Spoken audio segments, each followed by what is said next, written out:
Mr. Speaker. I'm going to split my time with my friend and colleague from Chicoutimi-Le-Fjord. I want to take a step back because I think this debate is about much, much more than housing. The central promise of Canada has always been that it doesn't matter where you've been, but rather where you are going. And it doesn't matter who you are, but what you can do. That you can be better off than the people that came before you, and the people that came before them, and the people before them, if you worked hard and you dreamed big. It's the reason why millions of immigrants have chosen to come to our nation's shore from places all around the world. It's the reason why Canada is a place of inspiration for people from all over the globe. It's the reason why our young people have always looked ahead to a future of hope instead of fear. Because they knew that Canada was a place of endless opportunity, where the only limit on their success was how high they could set their aspirations. That was certainly true for my own parents who came here from the Soviet Union in the 70s. They worked hard for a better life for their children, and it is a testament to the power of our country that in one generation, someone like me from my family can go from a front seat of a taxi to the front row of Parliament. Young people, immigrants, people from all walks of life are doing exactly the same thing today. Their work ethic, passion, and drive remain the same, but something's changed, Mr. Speaker.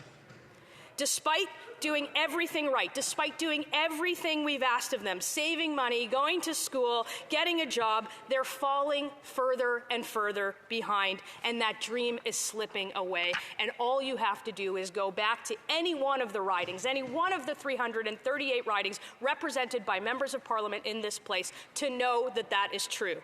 When the promise of a better life, new opportunities and bright horizons is no longer a guarantee, then something is broken in Canada, and now everybody knows it. There are many reasons why Conservatives and people from all over the country feel that way.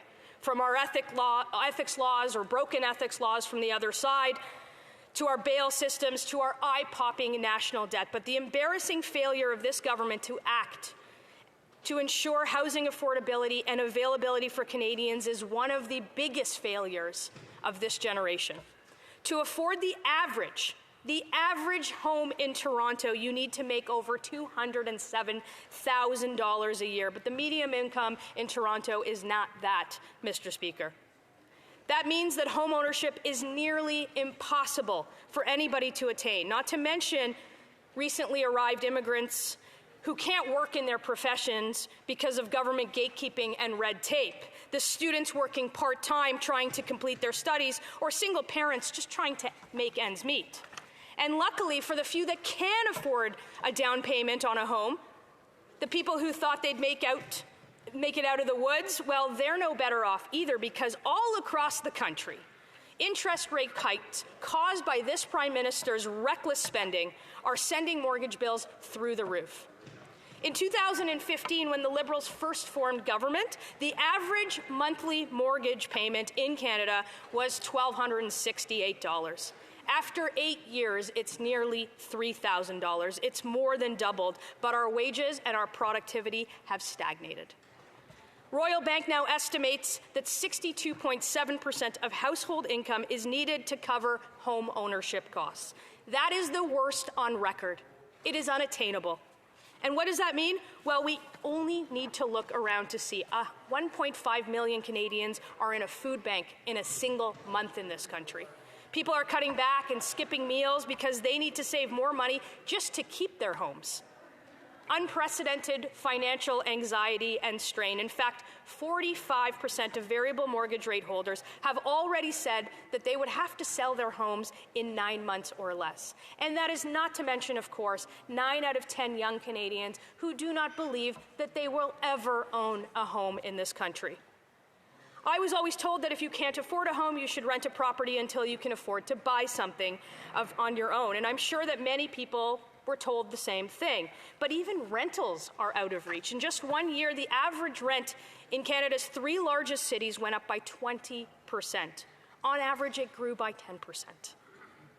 In 2015, a 1-bedroom apartment in Toronto, the cost of that was just over $1,100. Now it's over $2,300. That has more than doubled. So they doubled the housing price, doubled mortgage payments, doubled the cost of rent. If people can't afford to buy a home, they can't afford to pay rent. They can't afford to do anything else. What the hell are they supposed to do? Where are they going to live? The Liberals say that they care, and they want to talk about their famous quote of the middle class and those working hard to join it. But we have to ask, are these the result of a government that is looking out for people in need?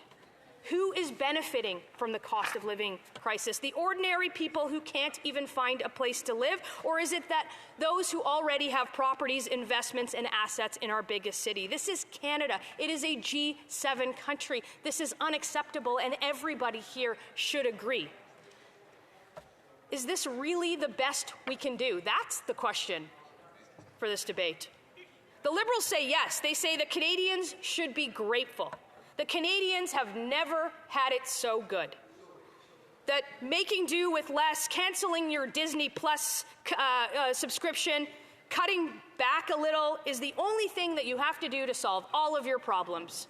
And thank goodness they are here taking care of Canadians. The problem is that Canadians out there facing the crisis don't exactly agree. In fact, many of them don't agree. In fact, it's going to be a majority of them who soon don't agree. Conservatives say no. We understand that people across this country understand this too, because it's obvious now. The jig is up. Things aren't okay in this country, and it's time that we did better. We can do more to help families achieve the dream of home ownership. We can do more to help young people achieve the dream of home ownership. We can do more to help new Canadians, to help students, to help people with lower incomes get by. We can do more to make Canada once again a place where there is hope for the future, where people are optimistic that they will do better than the generation that came before them. And how do we do that? Well, we do that by fixing what the Liberals broke. We remove the big city gatekeepers, the bureaucrats, those who are keeping housing from being developed and keeping Canadians away from their dream of home ownership. We do it by using the power of the federal government not to obstruct, but to empower and to incentivize municipalities to build better places for people to live, like high-density housing near transit where they can take the train or the bus to work or school.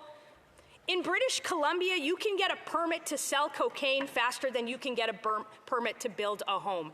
That's the reality in Canada today, and that's shameful. We do this by also supporting towns and cities who actually get things done. Not who talk, who study, who plan, like this government does right now. Not the Instagram announcements of more money. In fact, they've spent the most money to fail. They've failed expensively. But actually put shovels in the ground to build for the next generation. And we do it by doing our part too, by selling the underutilized government buildings that can be turned into affordable housing. This is something now that the Liberals even agree with, because a resolution at their upcoming policy convention this week says so. To sell 30% of its buildings to turn into housing. Even their supporters get it. Their most diehard supporters have put that idea forward. When will they listen? And we do it by addressing the other issues that impact housing affordability, like the cost of essentials, like the cost of gas, of groceries, of home heating, all that have gone up under this government. We do it by working to bring back good-paying jobs, better-paying jobs here to Canada, making a government that actually works. In today's Canada, it often feels like hope is lost, like our best days are behind us. We know that they don't have a plan. We know that they've spent more money. In fact, the Prime Minister spent more money to achieve less than all of his predecessors combined. And it's even worse. They tell us just to accept it as it is. We do know better is possible. That's their slogan, but it's going to be our action. We know that Canadians are strong, we know that they're resilient, and we know that this is the best country on earth. And it's time for a government that also knew that too. It's time for a Conservative government, and Canadians will be better for it. Questions and comments? Question commentaire.